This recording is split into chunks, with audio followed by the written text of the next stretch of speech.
So, like I said, a very warm welcome to this launch, which we hope will become more than a launch and become a really useful and productive dialogue between everybody here today.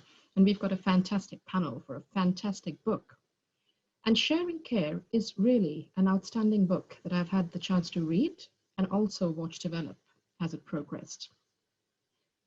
It plays a really critical role in conversations on early years, childcare, and gender equality, more importantly. And the book contains incisive, compelling fieldwork, which presents deeply contextualized pictures of fathers' lived experiences, their roadblocks, the challenges they encounter to doing primary care or taking an equal share of childcare. But as Rachel and Paul paint that picture, that deep, rich picture of their networks and their everyday lives, they also pay close attention to policy and how we can get things to change. So there's all of that today and more with our starry panel of Esther Dermott, Andrea Dussett, Tina Miller, and Anna Tarant as they join us in commenting about this book. So thank you for coming. We'll need to keep ourselves muted, and just a quick outline of the format and structure. Rachel and Paul are going to kick things off today with a brief presentation of some of the key ideas and central notions of the book. And then each of our speakers are going to share their thoughts and comments about the book. And throughout, we have the Q&A open. So if you have thoughts and comments and questions, you don't need to wait to ask them, just pop them into chat, and I'm going to keep an eye on it. And at the very end, once our speakers have finished presenting, I will invite a few of you to ask your questions directly from the chat, from monitoring the chat. And then speakers might also choose questions that they find an interest in as we go along. So really that chat function is really important, and do make use of it. And we're really keen also to represent this conversation externally and to connect to people who can't be here today. And we have a hashtag which is very appropriately tagged, hashtag Sharing Care, after the name of the book. So if you're going to tweet about this event during the event, or if you're going to tag any of us, please do use the hashtag Sharing Care on Twitter, then we can also notice it and retweet it. So, okay, on that note, I'm going to hand over now to Rachel and Paul to introduce this fantastic book of theirs. Over to you, Rachel and Paul. Thank you so much, Ranjana, for such a kind introduction. And thank you, everyone, for being with us at the end of a quite grueling term, I know, for some of us. And thanks to Ranjana as well, who I think is perfect as chair for this event and has also been doing various other things this week, including a really big talk for the NCT this morning. Ranjana's perfect as sort of chair, really, both for her sort of general expertise on new mothers and new fathers. And myself and her have done sort of ongoing work together as well. But also she's actually given Rachel and I some really valuable feedback on some of our work that has sort of really helped us along the way. So thank you for that. Special thanks as well to Esther, Andrea, Tina and Anna, whose work is really of such unrivaled importance, we think, to the study of fathers, and such an essential and ongoing influence on our work and our sort of writing of this book too. We're sort of bowled over really to have you all today. So thank you so much. And of course, we wanted to thank as well all of the fathers who gave up time and energy to tell us in such detail about their experiences. So I thought I'd start with a little bit of background about how we came into this. So both Rachel and I, it's probably fair to say, made our name in other areas of sociology to do with sort of youth education and so on. And so this project was a bit of a journey into the unknown, probably. And I think it's fair to say it was kind of motivated partly by both of our experiences of primary carer parents of different genders, obviously, and a broader interest in the sociology of the family. And, you know, we experienced the steep learning curve that sometimes going into a new area can involve, including one or two doubts, one or two rejections along the way, but also we've been sort of enormously grateful to receive such good support, feedback and enthusiasm from various people that we've got to know along the way. And we're so grateful too for the faith placed in us by Bristol University Press, and specifically Esther, who's here, Dermot and Debbie Watson, editors of the excellent Sociology of Children and Families series. And we really couldn't have thought of a better series to want to be a part of, I think, of books. So our starting point, I guess, was somewhat simple in some ways, in light of the sort of, ongoing and sort of stark gender disparities in early years care that were apparent all around us, to carry out in-depth interviews with fathers in dual parent heterosexual households who apparently were sort of defying those disparities and those trends by taking on either equal or primary care roles for young children. We were inspired by various existing studies, including those of many who are here today. But I suppose we had a particular interest in trying to think about sharing and the sharing of care. So we wanted to include, but not just confine this to stay-at-home fathers, sometimes so called. And we were also interested in kind of semi-permanent arrangements rather than just looking at parental leave, for example. So we wanted to sort of incorporate quite a significant range of different ways in which care could be shared, if you want to think of it that way. And we were quite inspired, I think, as well by Nancy Fraser's universal caregiver ideal, whereby societies work towards men and women sharing both caregiving and breadwinning, enabling perhaps a more fundamental challenge to gender disparities in that sort of ideal model.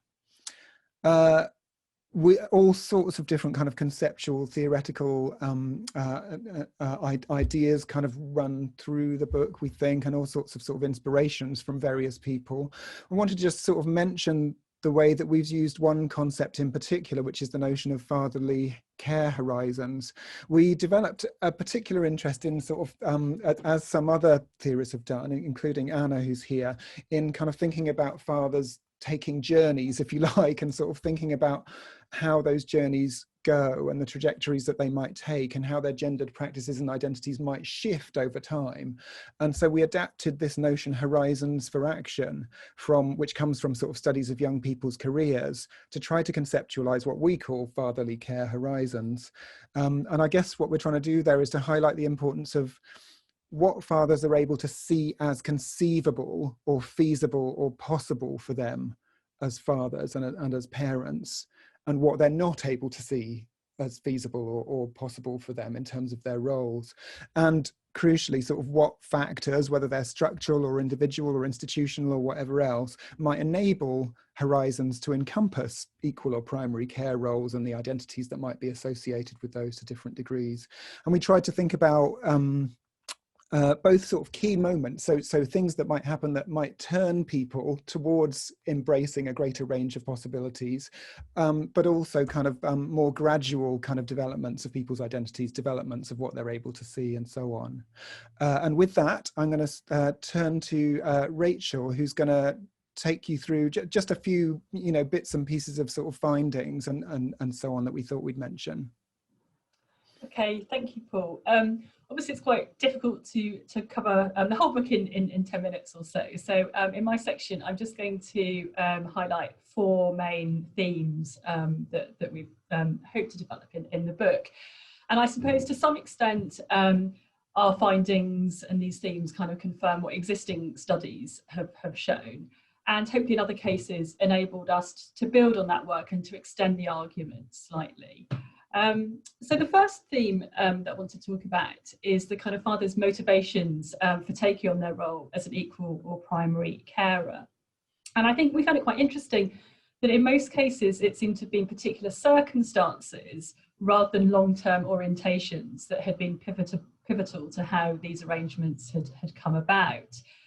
And for quite a number of the fathers that we spoke to, it's quite recent events or developments that had prompted these turning points that Paul alluded to, where the father's care horizons, as we talk about them in the book, shifted to include the possibility of taking on extensive share of care for the first time. And so these events included difficulties at work, redundancies, the mother struggling at home, the mother not able to work part-time, but a sense that it was important that the one partner did, issues with childcare availability, problems with travel to work, and other things along those lines.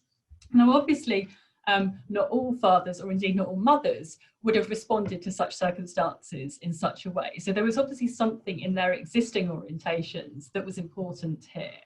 But it often did seem to be the case that it was particular circumstances that enabled this decisive shift from a kind of general aspiration to be involved closely in the lives of their children, to seeing, considering and taking on counter-normative care roles. The second theme that we just want to talk about briefly this afternoon is the difficulties that many fathers spoke about with this initial switch of roles. And in practice, at the time when their children were born, nearly all of the fathers in the sample had been in a breadwinner role, with their partner taking a significant period of maternity leave and becoming accustomed to being the primary carer. So even if this kind of switch of roles had been planned well in advance, taking on more of the care at a later stage in the child's life did, for many of our fathers, represent quite a big change. And I think for us, this kind of really underlines the maternal domination of the first year, even for many unusually egalitarian families. And because of this, a later switch sometimes generated problems adjusting to new arrangements for both the father and mother, which we'll come back to later. So the third theme relates to the sharing out of roles within the family.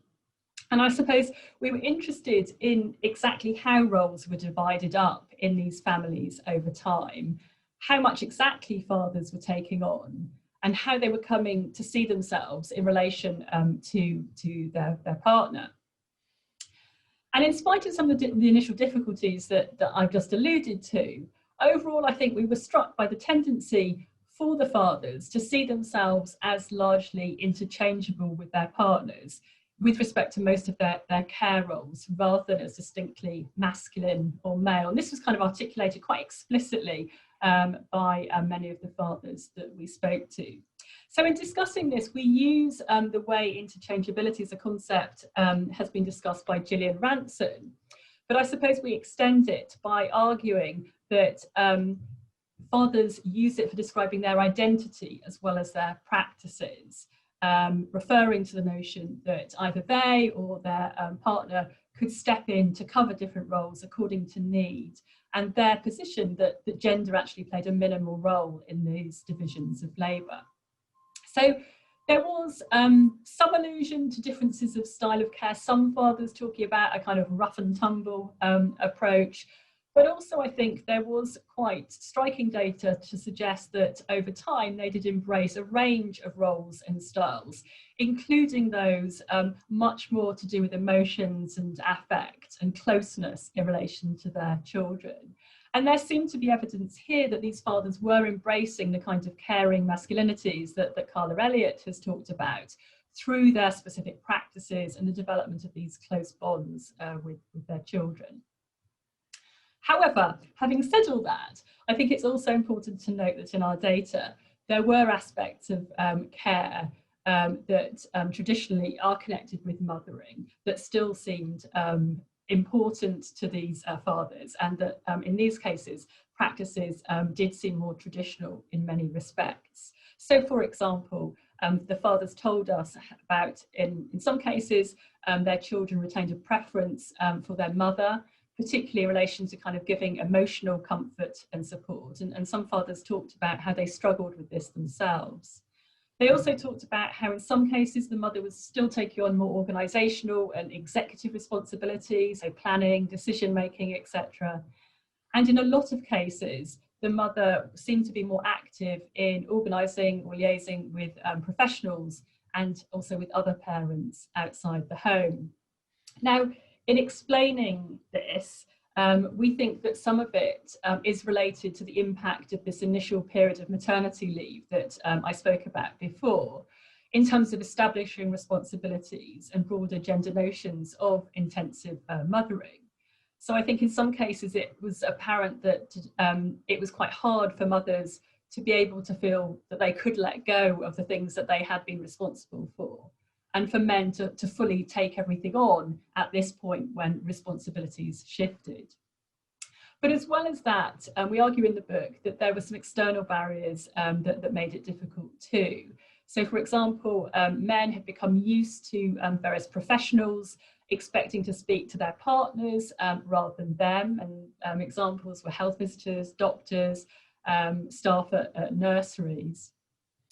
And in particular, men often also struggled to feel comfortable outside the home, feeling out of place in networks of other parents. And this takes us on to the fourth theme that I wanted to talk about, this sense of feeling out of place outside the home.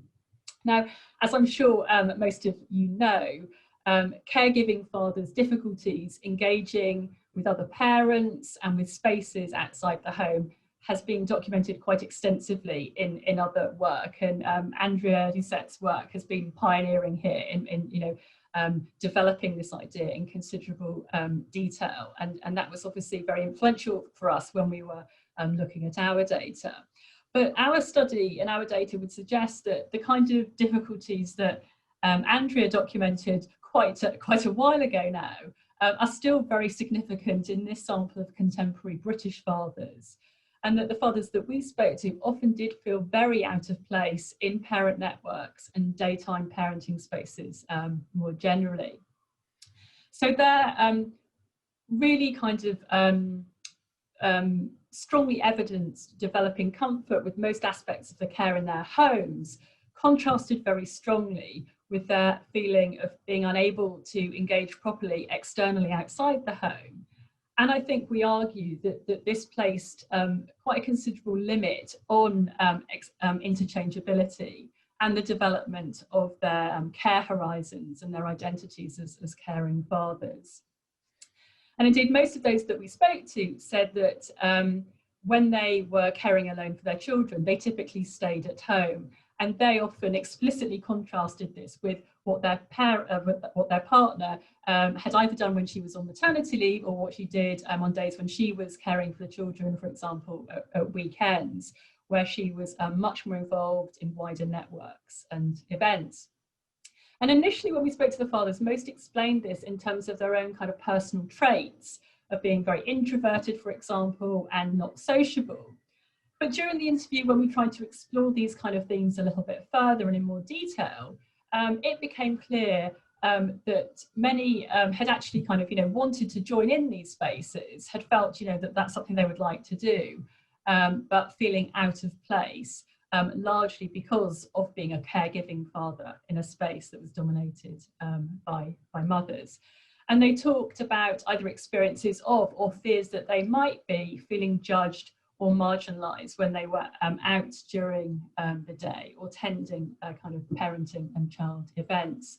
And I think it was exacerbated in a number of cases by what they talked about as a kind of lack of suitable groups for fathers. So in the cases where they had found fathers groups, these were often, from their kind of perspective, aimed at breadwinning fathers because they were held either in evenings or at weekends.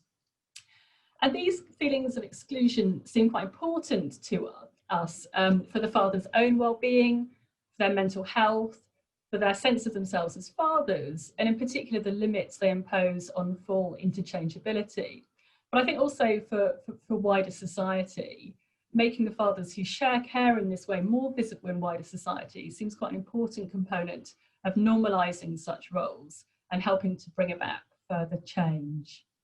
I'm going to hand back to Paul at this point. Okay, thank you, Rachel. So first, just as my I suppose thinking about sort of conclusions going forward, that kind of thing.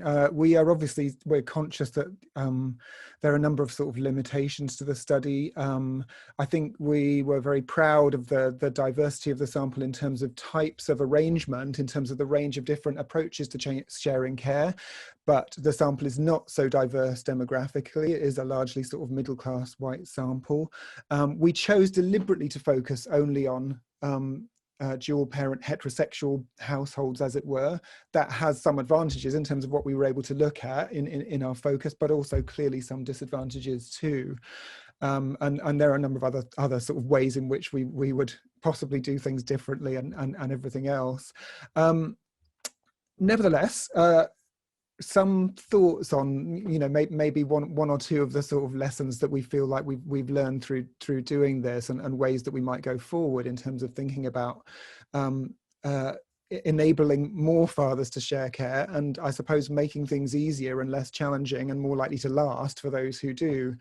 Perhaps the most important finding in some ways is the extent to which fathers had taken on a very wide range of roles, and that they had taken on identities, as far as we could tell, which seemed to embrace this notion of sort of interchangeability, albeit that there were some limits to that, clearly.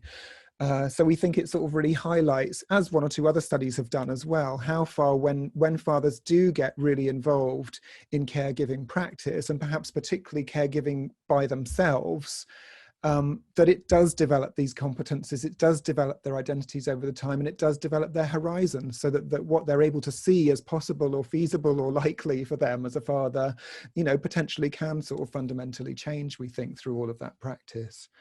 And many fathers, when we asked them to sort of reflect on the whole thing and tell us what was coming next and so on, many emphasized the value to their well-being, the closeness of the giving bonds they developed, the benefits for their partner's well-being or career, and their determination in most cases for their involvement to continue.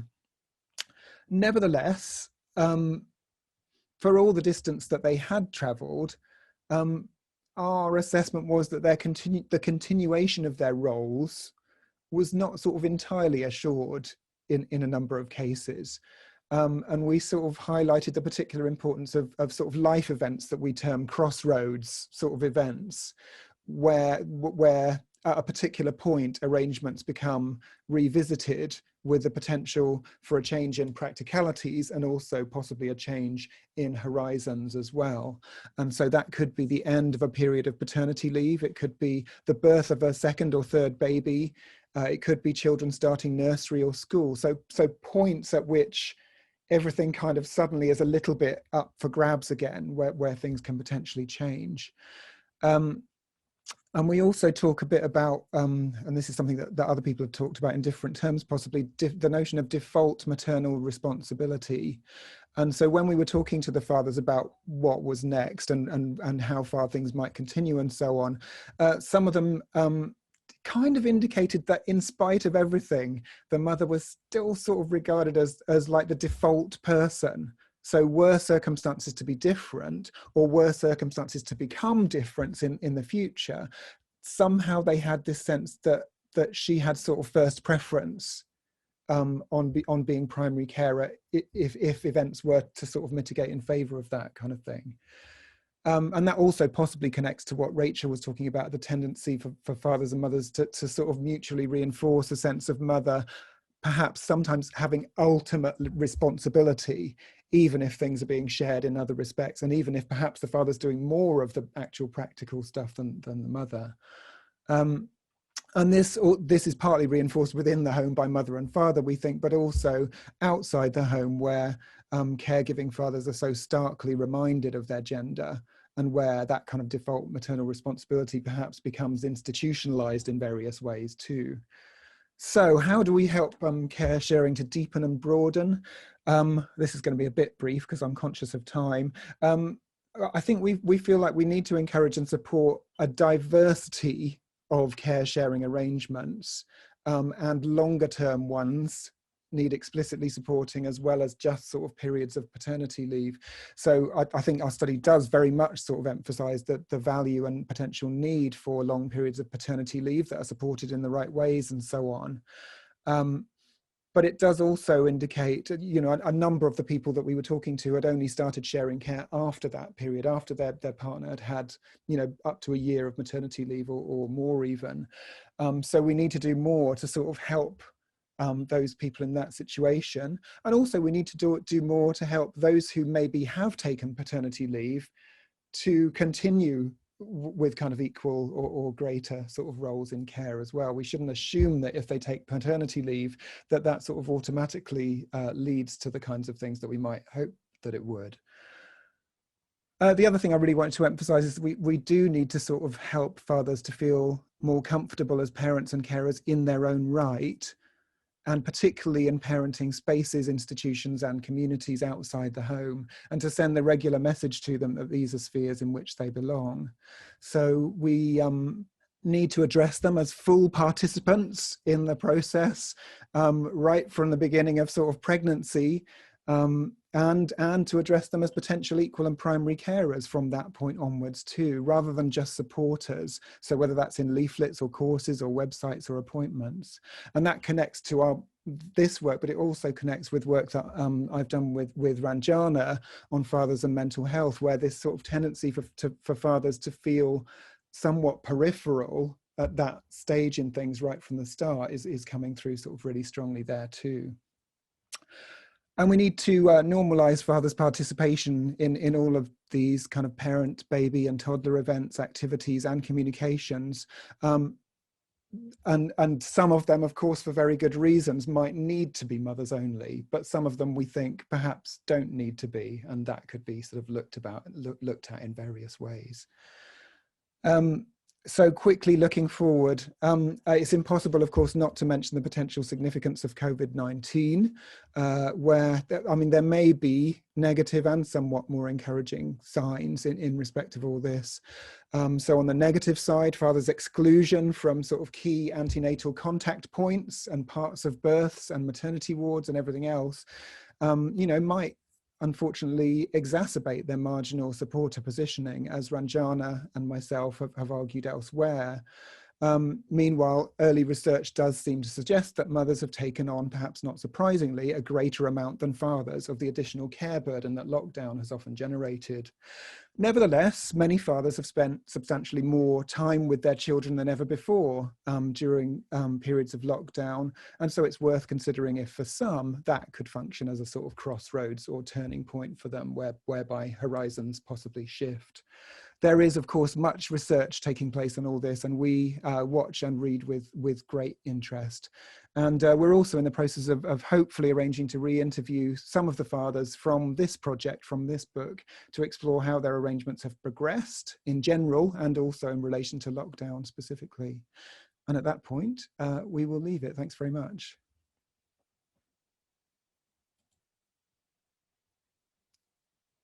You're on mute, Ranjana. Yes, that had to happen. Thank you very much, both of you. That was absolutely fascinating. And I was particularly fascinated by how well you grasped the key points that I have endeavored to tweet as best as I can. And this is just a reminder to everybody, sharing care is the hashtag. Please do tweet freely if you want to. Okay, so on that note, we move to our starry panel of external experts who've come here today to talk about sharing care, the book, and indeed sharing care. So first up is Esther Dermot, Professor of Sociology and Head of School of Policy Studies at the University of Bristol. She's an expert on families, parenting, fathers, intimacy, poverty, inequality and gender, and associated implications for policy. Key publications on fatherhood and intimacy include Intimate Fatherhood, a special issue of Families, Relationships and Societies with Tina Miller, and Fathers, Families and Relationships with Caroline Gatrell. So on that note, over to you, Esther. Thank you very much. That's a bit of a, wow, I'm not sure anyone can be expert on like 7 things. That just shows you what you're expected to write on a website these days. Anyway, thank you very much for the invitation. Thank you very much, Paul and Rachel, for writing the book and then organising this event. It was really great to get a chance to reread it. As Paul mentioned, I did have the opportunity to read it kind of in the process, in the publication process as one of the co-editors of the series. So it was really nice to reread it actually after a little while. And actually it doesn't, you know, you're all here because you've kind of heard of the book, but I mean, it's a great book that I think has got, it's really lovely detail and sociological kind of academic reflection around the possibilities and the challenges presented for fathers engaging in shared and primary caring, and also the possibilities and challenges for us and wider society if we're interested in trying to support and transform things further. So I think it's a great read. I do have my copy here. It's on my desk, honestly. So everyone's going to wave their books now. So in the few minutes that I have, partly because I'm really interested in hearing what other people, including all the other people on the call, have to say, I thought I'd just raise 3 kind of points which in a way kind of riff off some of the elements of the book that stood out to me, and suggest some ongoing questions to think about, and you know, some, not all, kind of connect with what Paul and Rachel have already said. So the first thing that really struck me whenever I was reading in the book is that there's at least one point when the authors really explicitly describe their interviewees as unusual. And as Rachel already mentioned, you know, there's research going back quite a number of years now on the experience of men who are primary caregivers for their children who share care. Andrea's work, I think it's 2006, wasn't it? Who Do Men Mother? I might have got that right. You know, and yet, so this is not a criticism at all. So the statement that these fathers' accounts are unusual still rings true, even though we've had that research for some time. And that in itself seems a bit of a curiosity, you know, kind of 15 odd years, you know. And I think I was one of those people who thought that some of those early accounts of those academic studies, or indeed some of the dad blogs around of sharing individual experiences of being a primary caregiver and raising profiles. I see that John Adams, I think that's John Adams, who has the dad blog, is on the call. Just that some of those descriptions and analysis were at the vanguard of something that by now would have become more commonplace. So I think there's a real curiosity there that hasn't happened. And that to me is a question that I don't really have the answer to, but I think that we need to reflect and kind of do better at thinking, why is it now? Well, and here's my little attempt at trying to address that. So that I think, so shared caring is perhaps now less exceptional than it was in the past. So not quite so many raised eyebrows or, you know, complete shock of what are you doing in the UK if you are kind of sharing your care or primary caregiving as father, but it's not commonplace. So I think we seem to have shifted to a much bigger diversity of fathering practices, so that, if you like, shared caring is one of the mix of the possible options that's available there. So perhaps it is on the care horizon, to use the phrase the really nice phrase that you kind of used. But there hasn't been a wholesale transformation in gendered parenting inequalities. So that diversity about fathering practices still sits within a context where, as Rachel said, the kind of, or perhaps it was Paul, both of you in the book, you know, the default is often to the maternal responsibility, and that has negative consequences for mothers who end up having to pick up on that, and for fathers as well. So why has it become one of the options rather than something a kind of a stronger push?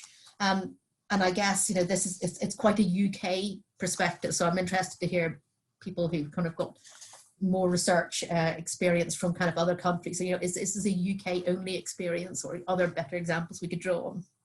That was thought number one. So the second one, and perhaps it's leading on from that idea about diversity of fathering practices, is whether we're not to ask the question, are we not just seeing greater diversity, but possibly a fragmentation of fathering practices? So when I was rereading very quickly your book, I was thinking as well at the same time about work that Tina, who's going to speak in a minute, and I had been doing recently with Syrian refugee fathers in the UK. Now, their circumstances are very, very different from most of the fathers that you were talking to. And their expectations certainly remain largely that fathers should be engaged in paid work, if that can be what they can manage to do, and mothers should be taking on the bulk of childcare work. Now, even their circumstances as migrants meant that might be more difficult to fulfill at the minute, but that was what they would aim to, you know, the situation, the circumstances, how they would like their family life to kind of operate. And obviously that's just really different, even within one country, compared to the predominantly white middle class fathers who, I don't think you did a bad job of kind of recruiting them. I think that those are the fathers who are more likely to be doing the kind of shared primary caregiving fathering that you were describing. And so I guess this kind of worries me, and to throw in a little bit of the COVID reference here. So I think the evidence at the moment is that it's younger people, women low earners who are in the work sectors that are most affected. So I wonder whether there's already going on a kind of a segregation in society. We know about that anyway, but that COVID will push that even further, so that perhaps the patterns of caring that we'll see will mirror even more strongly patterns of paid work that become segments that are divided by gender and age, class and ethnicity. So in some the way that there's all the discussions about class fragments, that will kind of see caring fragments, and that, you know, is there a risk that the primary or shared caring fathering model can be only achieved by relatively well-off households who get to have the flexibility but control over their flexibility of kind of working. So does it become so again, to go back to Paul's term about kind of life events and crossroads, for many people, many fathers, do they just not get into a position where they feel that that's a kind of an option at all? And I think if I was going to take that a little bit further, then there are really implications for how we're thinking about, we talk a lot about fathers as a singular group. We all know fathers are diverse in lots of different ways. We still talk about fathers as a singular group. Do we need to think quite differently in terms of policy and governance and the kind of initiative to support fathers? I think this probably relates to some of Anna's work she's going to talk about later, in order to work with different groups of fathers. But is there sorry, there's too many, I've got on the one hand, on the other hand, and then I've got a third hand, I think, here. But is there a risk that we also reify some of those categories as well? So that a challenge in trying to break down the unified idea that all fathers are just our fathers, and that that's helpful. But then if we kind of repeat and kind of reify categories about class and age and so on, does that firm up those categories in a way that we actually would like to explore in kind of different ways? So I guess I'm kind of thinking about that as a challenge for researchers, and how we frame our research questions who we're working with, and perhaps also how we work with groups of fathers.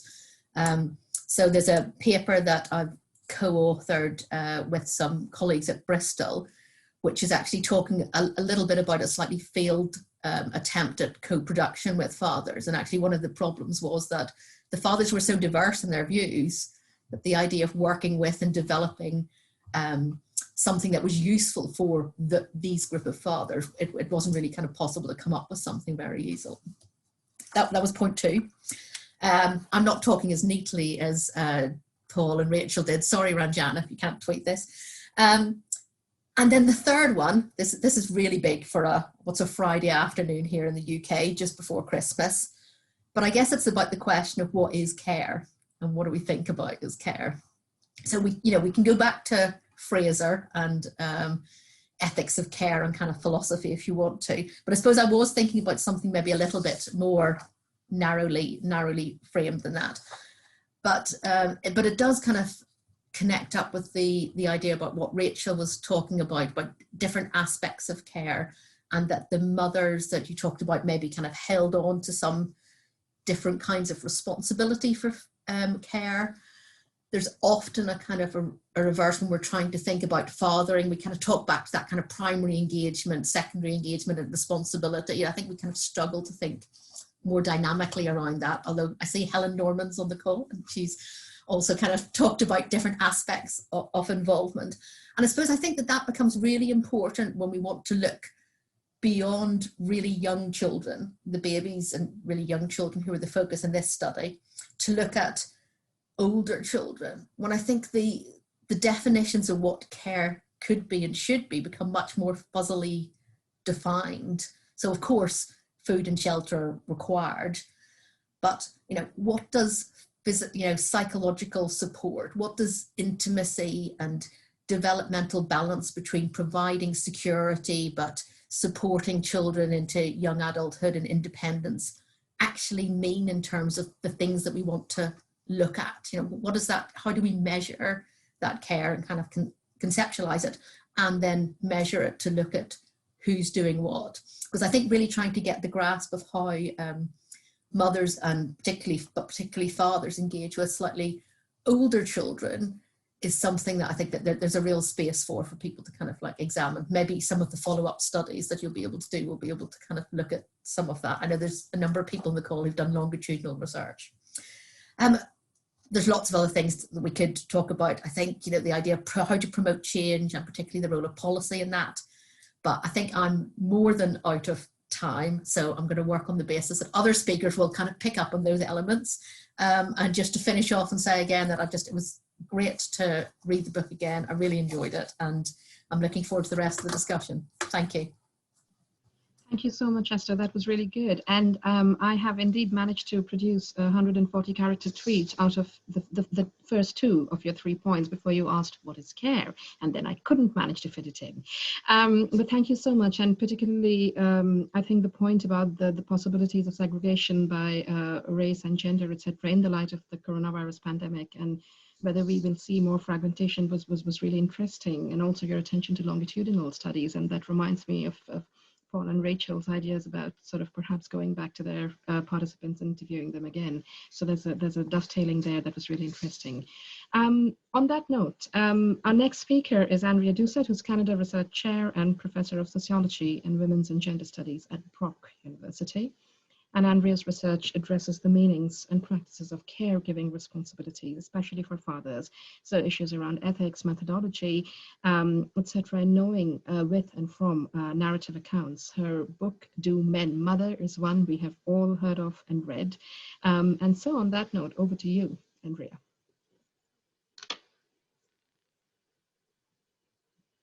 You're on mute. The statement of 2020, you're on mute. Thanks, Ranjana, and thanks, Paul and Rachel, for the great opening remarks, and to Esther for those brilliant comments. And I'm going to connect with some of the things she said as well. So good morning from Canada. I'm speaking from my home in, can everybody hear me? Because okay. I'm speaking from my home in rural Ontario, just outside of the capital city of Ottawa, and I'm speaking from Indigenous land, and specifically the unceded territory of the Algonquin Anishinaabe Nation. So thanks again for inviting me to be part of this so-called starry panel. That's a great honor to be called that. And I think it's a great way to launch your book and to continue this conversation about fathering and care. So let me just start off by saying a couple of things about how the book was written, and then I'll flag 4 brief points for possible discussion. The first is on dads and social isolation, building on what Paul and Rachel both talked about. Second is parental leave. Third, care and breadwinning. And fourth, a question about care, responsibilities, and equality. So there I'm sort of connecting with what Esther spoke about as well. So this is a beautifully written book. I want to start off by saying that. I have a creative writing background, and I really like to read well-crafted books. And it's amazing how few there are out there these days. So it really was an intellectual pleasure to read. And yes, I do have the book right here with me. And why do I think it's well-crafted? It's written by 2 people where 2 voices are blended into one narrator who weaves theories and stories in a highly compelling way. And you build carefully and respectfully on the work of people who have come before you. And this is no small point. Certainly the work of the people on this panel, so Esther, Tina, Anna, and myself, my esteemed colleague Gillian Ranson, Carla Elliott on Caring Masculinities, Margaret O'Brien and Catherine Twomley's work on British parental leave, Helen Norman on father involvement, and too many other people to name. This is a point about careful and respectful reading and writing, and it's something I think a lot about these days, partly because of where I am in my career and how I was trained in the olden days, and partly because of the neoliberal, highly competitive environments we now work in. And so the way that I now approach this and write about this in my work is to borrow the concept of diffractive reading and writing from Donna Haraway, Karen Berard, and one of my mentors, feminist philosopher Lorraine Code. And just briefly, diffractive reading is a commitment, as Karen Berard says, to reading with care, to read generously, to read through and not against. It means reading texts interactively through one another, enacting new patterns of engagement. So this is how I come to this book today, and it's how I'm coming into the panel as well, seeking to interact with all of you and to enact new patterns of engagement. So my 4 points very briefly. So the first is about dads and social isolation, which is your chapter 6. This is a point that is very dear to my heart, biographically and intellectually, as you both said in your opening comments. You drew really respectfully on my work.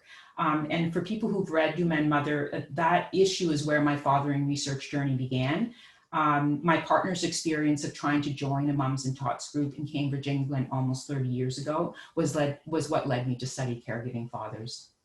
And you make the point really well when you talk about how fathers are comfortable within their non-traditional role as primary equal carers within the family and home environment, and yet they feel markedly different with respect to how they're seen in public space. And you note in the book that, and again, you draw on my work, that this changes, this can and does change as the children grow older. And I've certainly seen this in my work. It's easier to connect with fathers on the sidelines of children's activities, whether it's football or ballet, rather than being out with the child at 10 a.m. and where people are looking at the father wondering, who's that guy and why the heck is he in the playground at 10 a.m. And Esther raises this point, and it is a really, really interesting point that your book raises, that it's still such an issue. And I was reading and I was thinking, is there something about British masculinity here, or because there seems to have been so little change? And for me, there is a temporal dimension. So I think I would still say that there has been slow change, and I've been studying this for 25 years. I started with my doctoral dissertation in the mid-1990s. And I do think that the social norms are slowly shifting, especially in big cities where there is a diversity of views about gender. So in the second edition of Deepen Mother, which I wrote, so the book came out in 2006 and I wrote a second edition in 2018. And just let me read a passage from the preface where I talk about how there has been a bit of a shift. So one key change in fathering was revealed to me in the spring of 2012. So I'm reading from my preface. When I visited with a group of stay-at-home dads from the well-known New York City Dads Group, led by 2 former school teachers from the Bronx. This is a group of more than 1,000 fathers in and around the New York City area that provides father-child outings, playgroups, and opportunities for male parents, especially stay-at-home fathers, to socialize and support each other. They also engage in community and social media campaigns to change negative representations of fatherhood. So on a warm evening in June 2012, 8 fathers from diverse socioeconomic backgrounds and racial backgrounds sat with me in the basement of an apartment building in New York City, and they shared with me stories of their caregiving. They spoke about the ongoing challenges in being accepted as caregiving men, but they also told stories of companionship with other fathers and growing support in social spaces. Sitting there, I was struck by the fathering connections and the camaraderie that exists now for some fathers, and how this seemed so far away from the sense of isolation that fathers had told me about 20 years later in the estrogen-filled worlds described by the fathers I interviewed for the first edition of Deepen Mother, and those fathers I interviewed in the early 2000s. So I do agree that there are still gender differences and challenges of social isolation in public spaces, but I also have seen, it's a half glass empty, half glass full idea that I have seen change. And some of that is connected to fathers being out and about with infants on parental leave. And that is my second point. I think parental leave. I think your chapter 3, which is called Developing Policy Support for Care Sharing and Its Limitations, is really well done. I commend you for this. And just 3 quick comments from the chapter.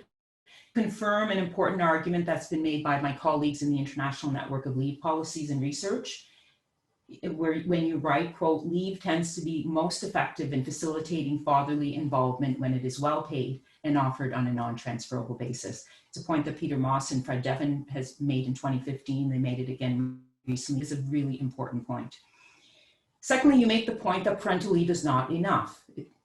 That's a really important point. It's also what happens after the leave in the many years where fathers are employed. And you highlight the importance of various forms of flexible working in facilitating shared caregiving arrangements. And I think the pandemic has also brought attention to this very important issue.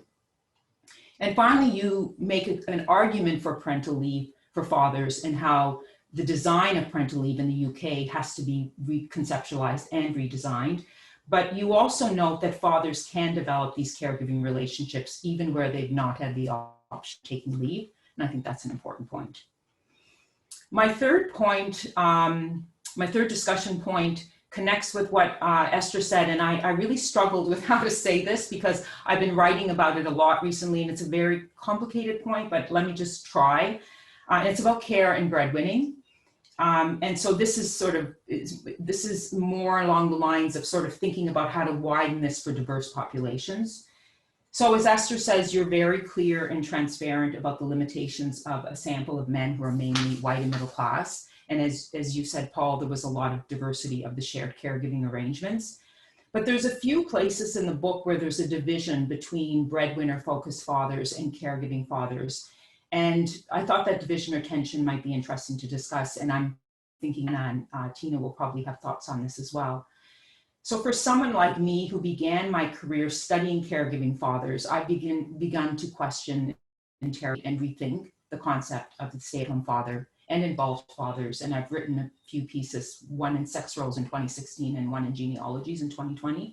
And in the second edition of Do Men Mother, I sort of go back, I take this apart as well.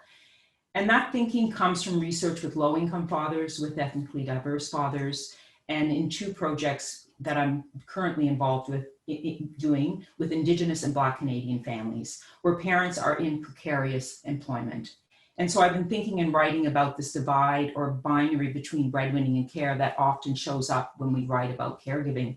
And this thinking builds on the work of scholars and experts on Black motherhood, beginning with Patricia Hill Collins, and scholarship on low-income fathers, especially Catherine Eden, and Global South scholarship.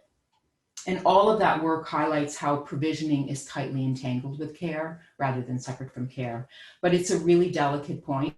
It has to be made carefully because there's a risk of re-entrenching this idea of fathers as breadwinners. So it has to be, and the way that I've made this argument in my work is with an approach, a genealogies of concepts approach. So it's delicate, but I think it's a really important thing to begin to be thinking about now.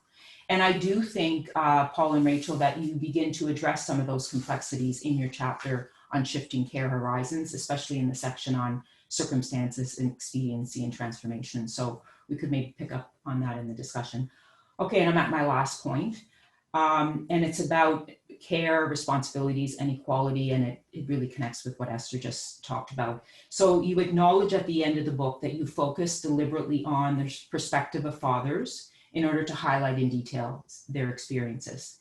And you also acknowledge, and I'm quoting you here, that greater emphasis on the journeys of mothers within such families and of the interplay between the perspectives of mothers and fathers clearly would be of value in future work. So I think that's a really good point that you acknowledge that. And so I guess I'll end with two questions.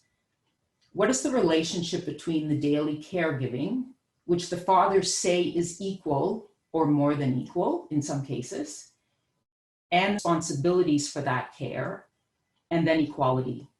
And can we actually say that these fathers are equal or primary caregivers if they're not taking on the responsibilities, but just doing the daily care? So that's just, it's a big question. And then secondly, and this connects to Esther's point about measurement, and it builds on, I'm a feminist epistemologist first and foremost, so I'm always wondering, thinking about how we measure things as well. If care is a relational object of investigation, and if care responsibilities are relational objects of investigation, then would the stories be different if you also interviewed mothers and couples? And if so, how do you think they would be different? So thanks. Thank you so much, Andrea. That was really thought-provoking, particularly, again, like I said, with Esther's contribution, the questions you raise at the end are making me think about Paul and Rachel's sample and the value that might be had in going back to them. But also, it was really beautiful how you began by talking about reading and writing and standing on the shoulders of those who have gone before respectfully. That was really lovely to hear. Okay, moving on now to our next speaker, Tina Miller, Professor of Sociology at Oxford Brookes University. Her research interests include motherhood and fatherhood transitions, constructions of gender and identities, masculinities, reproductive health, and more broadly, qualitative methods and ethics. And she is the author of, again, a book that many of us have heard of and read, Making Sense of Motherhood, Making Sense of Fatherhood, and Making Sense of Parenthood. It's over to you, Tina. Thank you very much indeed. And what a wonderful afternoon or morning in Canada. And just so fantastic to be engaging and hearing all these thoughts, which completely overlap with many of my own. But first to Rachel and to Paul, to just congratulate you both on, I agree, a very beautifully, very sensitively written book. And everywhere I looked for, have they thought about this, or is there anything on that? Actually, particularly the two of you doing interviews, etc., and reflecting on positionality, and it was there. And again, just very carefully crafted on, you know, I think what we all do is add another piece to a jigsaw in our writing and our work, and hope to build this sort of bigger, more complete but shifting picture. And I think you've really contributed to that. So many congratulations. So I have got 4 points, hastily scribbled down from several points, but 4 seems to be quite a good number. So I'm going to talk a little bit about and pick up on beyond being there, which is something that you've written about in the book. Return to care, because, and think about it actually, well, almost more as an essentialist capacity and value. To think a little bit about structures, structural factors, but also the contingent ways in which motherhood and fatherhood reinforce and shape and you know, make these activities and these practices what they are at any point in history in any particular society. And then also think about the discourses that we use, which actually takes us back to being there, because I think sort of discursive changes and the discourses that are available for us to draw upon are obviously key in framing what we can talk about and how we can talk about it. So going back to being there and to beyond being there, and I've been struck in all of my research, which has included from very young fathers, 15 and 16-year-old fathers, to older, more privileged, more middle-class fathers. And the ubiquity of the term being there is, I'm just always struck by. And I've come to understand that gets used so much because in a very different way to women. Women do not talk about being there because who else is going to be there? It is so assumed and so part of the fabric of our society and a maternally etched world. But the language of being there is how men signal intention, and in a way that is not necessary of mothers to do, even though mothers might feel like not being there. So again, I think I still think that this is it's sad in some ways that men still have to use this language and, you know, stake a claim, make themselves visible. But I think being there, I've just been struck by how widely that language is used. Which then leads me on to the point about who do we research, who do we have as participants in our studies, and that it's a point you make in the book, but that appealing to trying to get as broad a range of voices talking about fathering practices and how important that is. And Esther referred earlier to some research that we're currently involved in. We haven't undertaken the analysis, but I'm really interested in some points that Andrea made actually. So I think we'll come back to those in terms of the provisioning and how we position ourselves. So I'm thinking now of, we're doing, I think it's a beautiful study, and it's called Being a Refugee and Being a Dad. And I just want to spend a minute or two telling you why we started the study. Because again, it says a lot about visibility and invisibility of fathering and the places where we see it or don't see it, or where it counts or where it doesn't count. And I became very fed up with seeing images of Calais and the jungle and men being positioned very much as individual actors, generally reported or depicted as being aggressive. And I thought if we were to reframe that and had them holding up pictures of their children and thought about these men as fathers, how would we feel then? What would the sort of picture look like? And so Esther and I decided that we would actually look at this And we are working with, it's a small study currently, but we're working with 10 families in the UK, but it's the fathers we're following. And we're looking at how they do fatherhood. And what that takes me on to talk about is care and the sort of very basic dimensions of caring, because the Syrian dads, the absolute driver for them was to protect their children, to get their children out of Syria, out of Jordan and Lebanon and the camps, and to a place of safety. And they didn't mind where it was. They weren't trying to get to the UK, but they wanted to get to somewhere that was safe. And I really want us to think about caring as such a basic human, ungendered, attribute that I think all humans have a desire to protect something that is vulnerable. Now that is overlaid socially and culturally and historically, of course, in a whole range of ways. But actually sort of there is a core desire to want to protect and to care. And that has been so we see that so very much amongst the Syrian families. I mean, first interviews are all about the fact that their families are safe. They have protected their families from what was going on in Syria. I also just want to add, I'd been in Syria 2 years before the war broke out, and sort of knew some Syrian families. So there was a slight context there for wanting to do the research as well. So I really want us to think about, and I think the pandemic has also revealed, I mean, if it has revealed one thing, it's how important caring is.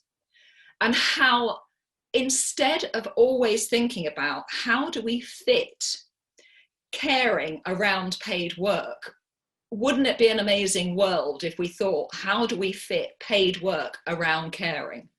And that was what was valued, and that was what we recognized as being the most important job that we could do. But everything is round the other way. So we're continually looking at structural factors and how we can change those, certainly in the work that many of us have been involved in, is what can we do structurally to actually make this a world that means that fathers can be involved in caring for their children. It's sad it's even a question, but it is, because of the long history of assuming maternal care and sort of almost denying men these capacities to care. So I think that, so structurally, I mean, we have various developments have gone on. I realise I'm sort of leaping from point to point, but I'm trying to keep within the time frame.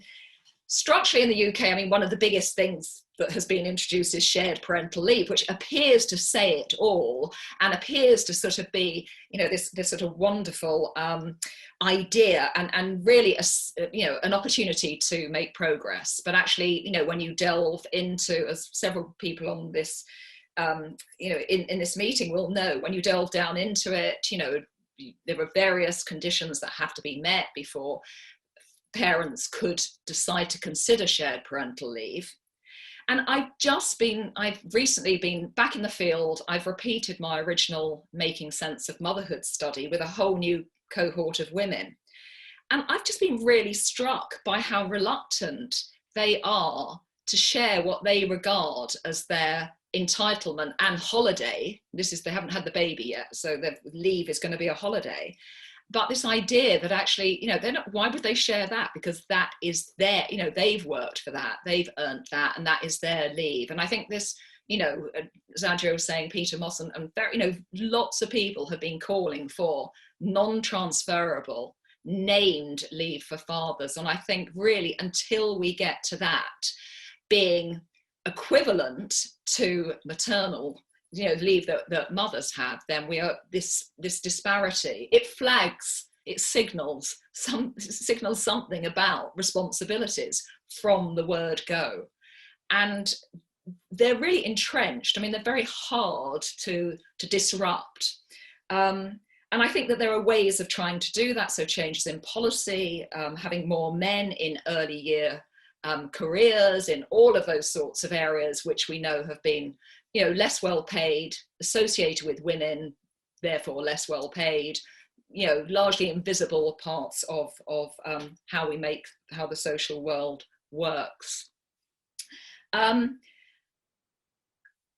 I think one of the other things, if we actually look at practices of sharing, and I think even the term sharing is up for sort of, what do we mean? I mean, I've interviewed, you know, mothers in, or women becoming mothers in one study, or now 2 studies, and I've then repeated that study with men becoming fathers. And you can talk about sharing care and still not actually anticipate changing work practices, or assuming that a baby is very small, it doesn't occupy much space, we'll be able to share that easily. And until you become a parent and actually look at this all-consuming responsibility that descends when you become a parent, and you realize there's this, you know, 24/7 responsibility that someone has got to take on. I finished my most recent book, the Making Sense of Parenthood book, with posing the question, can a primary responsibility be equally shared? And I sort of think it can, it must be able to. We can send people to the moon. I mean, we can do all sorts of things. Surely we must be able to sort this out. But the home space is choreographed in very particular ways. And we're always trying to move forward and make changes at the same time as having to deal with, you know, deeply etched maternal spaces. You know, that's been alluded to already this afternoon, you know, men feeling in uncomfortable, unreceptive spaces that have got this historically maternally etched. So I think also thinking about the choreographing of sharing, and certainly in one of my studies, some of the mothers were talking about, you know, if the kid goes to school and forgets the swimming staff because it was the dad's turn to organize it, it reflects on the mother, not on the father. And so this, again, this, you know, being seen to be a good mother is a really invidious but very ubiquitous part of the choreographing of sharing care. And it's I made the point, I think, that I have in various work, that I think that there's a limited repertoire of storylines for mothers, and I think that there are more for fathers. There's more latitude in terms of, oh, he got it wrong, but he doesn't really know, or he's doing his best. And we're much, you know, we still continue to be, I think, much more sort of damning of mothers' efforts that we see as not being good enough. I think that we can move to making practices through just being very aware of the language we use, of shifts in those possible storylines, and that all ties up with seeing more men in early years types of occupations, and just sort of, you know, normalizing where we see men doing care beyond the family. And I think that we tends to be invisible. I mean, so much of caring is invisible. So COVID-19 has made caring much more visible. It somehow potentially, I think, offers an opportunity for us to harness broader ideas and concepts around care, and then think about, actually, as human beings, we all have the skills to do that. Paternal care and maternal care, we know the benefits of having 2 parents, whether they live together or not, but involved in caring for a child, has such long-term benefits. And if you can build that in, if you can help to make that work early on in a child's life, then research, and I think some of Helen Norman's research, you know, and my own, is showing that the longer term benefits of that, you know, are many, and something really to be harnessed. But I think I will end my 4 points there. But great book, a wonderful contribution. And I suppose just a really final point, and it picks up on something that Andrea was saying about that, really trying to reject the sort of academic imperative to churn things out quickly. And the you know, work that has been really thought about, carefully produced, draws on and uses in wonderful ways research that's gone before. I think, you know, that that's such an important thing to try to do. It's much better to have, you know, an output that really makes a difference than several that are, you know, just look good on the CV, but don't do anything. But it's easy for me to say that in this point of my career, she says. Thank you very much, everyone. Thank you. That was fascinating. And I, again, particularly your attention to the latitude of words that might be available for to speak about fathers doing care, and the attention you drew to language was striking. I mean, I have a baby that was born at the start of the pandemic, and I can absolutely recognize many of these things myself. But again, particularly struck by how you began with that language of being there and the ease and unease with which people can or cannot, or feel the need to or not, access the language of being there. So thank you very much. And finally, last but not least, our fourth expert, Anna Tarant, Associate Professor of Sociology, and a UKRI Future Leaders Fellow based at the University of Lincoln. And Anna's research is focused, as many of us know, on men's care responsibilities and support needs, particularly in low-income families. So really important work addressing some of those sort of gaps in the evidence base that has been spoken about today. Her UKRI Future Leaders Fellowship project, Following Young Fathers Further, that I follow on Twitter myself, will extend existing longitudinal evidence concerning parenting trajectories and support needs of young men. And I think the project will implement and evaluate a novel social intervention that aims to promote father-inclusive and gender-equal parenting. So over to you, Anna. Thank you so much, Ranjana, and thank you so much to the three speakers who I completely admire, and whose work has hugely informed my own. And to be able to speak alongside you is a real honour, I have to say. So I hope that what I say, also contributes in a useful way to some of the discussions that we're having in this session. Thank you also to Paul and to Rachel as well for inviting me today. I had the pleasure of actually doing a review of the book, and I have to say, even in that first draft, it was so carefully crafted and so well articulated, and many of the arguments that were made, again, really resonated with some of my own thinking around how we understand and make sense of men's caring practices and responsibilities, particularly in low-income contexts. One thing I've been sort of particularly heartened to hear in the discussions already is around how we as researchers position and think about care sharing between couples and between mothers and fathers. And for me, I think questions of time are really important in those discussions, and also in how we render more visible particular forms of what I call family participation by men or by women. I've been engaging particularly with social historical research around low-income fathering and fathering in low-income communities that's starting to uncover and render more visible men's fathering practices. And for me, it challenges this idea of fathering involvement being really transformative, actually, and we tend to use the language of transformation, I think, to make sense of when men are involved in what we see as these unusual practices. And I think Esther was adhering to that when she was mentioning that actually we render render caring masculinities as transformative because of the current context in which people are engaging in that parenting, which is still very much framed and structured around gendered inequalities, and also enforced by discourse and ideologies around fatherhood as well. I think as academics and as researchers, there's a question again for us around those languages and how we bring different forms of participation back into visibility, and again in a way that's sensitive to existing gender inequalities and the contributions that are made by mothers and by women. Andrea, your paper in genealogies is really, really interesting, and one that I draw on in my own forthcoming book around, again, provisioning and the kinds of practices that men engage in. And you talk a bit about how breadwinning, for example, might be conceived of, again, as a form of care. And I think that's a really interesting point to think through.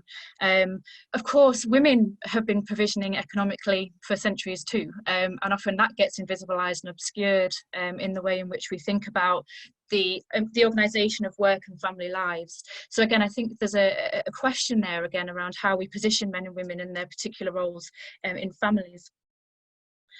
I'd like to focus the majority of my comments on my work through the Following Young Fathers Further study, the Future Leaders Fellowship that Ranjana mentioned. This is a qualitative longitudinal study that's been funded for 4 years with the possibility of another 3 years funding. So it really does enable kind of extended follow-up interviews and engagements with the lived experiences of, in this case, young fathers. So young fathers in general tend to be from socially disadvantaged backgrounds, although the sample that we and the cohort we've been following up, it reflects a mixed picture. That study actually builds out of an existing project called Following Young Fathers, which was directed by Bren Neal and Carmen Lau Clayton. And through that study, we're able to develop secondary analyses of their data and actually follow up and trace the parenting trajectories and journeys of young fathers over a decade. You know, so we've got really rich, important data from which we're able to develop analyses of how people share care, even at a very young age. And I think Tina mentioned working with 15-year-old young fathers. That's a similar thing for our study as well.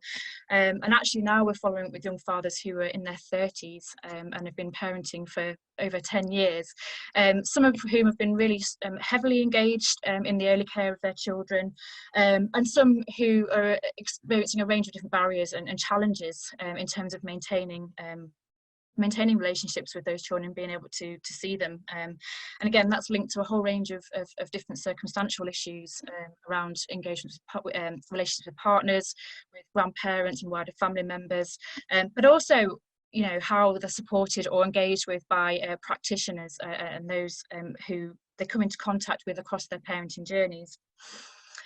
One of the major findings of Following Young Fathers, the original baseline study for the Future Leaders Fellowship, is that young fathers often talk about feeling sidelined or surveillanced by the custodial agencies they come into contact with or the support agencies they come into contact with. They also talk about how when their support needs are engaged with in a way that's caring and compassionate, that helps them and better enables them to be there, to use the language that Tina's just critiqued, for their children. And again, a really strong narrative that those young fathers talk about is wanting to be there and to balance, you know, work and care with their children. And again, I'm mindful of Tina's kind of critiques around men's claims to being there. And again, for some, you know, being there is and being able to be involved in their children's lives is made possible when people invest in their identities as fathers. So one thing we're trying to do and address in this study is think through how we transform the way we see young fathers and fathers themselves by developing new visions of those fathers. So father involvement, which is the current policy narrative, which again Paul and Rachel unpick really effectively, I think, and describe its limitations really effectively in the 3rd chapter of the book. That's the new cultural imperative. And again, we can challenge how new that is. And I think we can argue that actually it's a contemporary discourse because it frames, you know, how we then shape policy and structural issues. However, most young fathers, because of their age, because of their gender, can be positioned quite awkwardly, I think, in relation to father involvement. And that language can serve to absent them in some ways and render them also invisible because they're often framed in a stigmatizing and kind of deficit perspective. What we're finding now is that if we develop a practice environment that's supportive of young fathers, that is really valuable to them and really beneficial to them. It can help them to build their confidence around their fathering identities as they transition into parenthood. But it also has value, I think, for the broader family and for societies more generally. Those young fathers, when they're more engaged in their family identities, see value in terms of their well-being. And they also see how their children are benefited from that engagement. So through the study, what we're trying to do is develop methods that allow us to drive father inclusive and gender equal change. So it's a 3-strand study which involves working directly with young fathers, but in the 2nd strand we're working in Grimsby in the East Midlands of the UK to develop a model of supportive practice called the Young Dads Collective. Now, this is run by an organisation called Quorum Family and Childcare, and basically it's based on a theory of change that involves fathers talking about their experiences of being a father and their support needs, and talking to a professional audience about what it is that that audience can do in their practice to better engage with young fathers. And it's a really powerful model. So they often talk about very sort of straightforward and simple things where they felt excluded by professionals. There's one really interesting example where a young father was watching a social worker teach his partner how to bath the baby, and they both had their backs to him. He talks about rolling a cigarette behind these two people, waiting for them to introduce them and invite them into the work. And he says, you know, if you turned round and you'd invited me into the work, you told me how to bath the baby, that would have really helped me to build my confidence around these very, you know, what's seemingly straightforward childcare tasks, you know, but they don't have the confidence necessarily to do them. And that's not specific to young fathers, you know. When I first became a mum, putting a nappy on was the most terrifying thing, and walking out of a hospital with that human being that, even though I'd been growing it for 9 months, you know, was suddenly my responsibility. So there's a real important part to play there. So I want to end just by saying that there are opportunities here through research, I think, to develop and change and affect change in the policy in practice environment. We can't assume that fathers and families themselves are going to affect change in their own ways, but at the same time, as Rachel and Paul mentioned in one of their chapters of their books, policy on its own also can't affect those changes either. So while it can introduce a range of incentives, I think we need to affect change at multiple scales, multiple levels, and I think we do that by engaging fathers, engaging professionals and practitioners, and then also trying to encourage policymakers to recognise the value of father involvement, regardless of people's vulnerabilities or the inequalities that they experience. So I'd just like to end on that. Thank you. Thank you so much, Anna. And the following Young Fathers Further project is absolutely fascinating and fills such an important gap in the field. And I think it was particularly striking, that example, that almost seemingly simple example, as you say, of that moment of giving a child a bath or putting on a nappy, and what all that means. And I'm just noting here the sheer conceptual depth of this conversation. On the one hand, it's talked about people's everyday lives and you know, the language that's used in daily speak. And on the other hand, we've had all these concepts that have kind of come together. We began with fatherly care horizons that Paul talked about. We moved on to interchangeability and interchangeable roles and the roadblocks to that. We talked about parent networks and spaces and fathers feeling out of place. And we talked about policy and the need for longer, better support that goes beyond paternity leave, or what in the UK is called shared parental leave. And then our starry external speakers have drawn attention to language repeatedly in everyday discourse, but also within sort of institutional speak and policy. And a very, very fabulous discussion there. Thank you to all of you.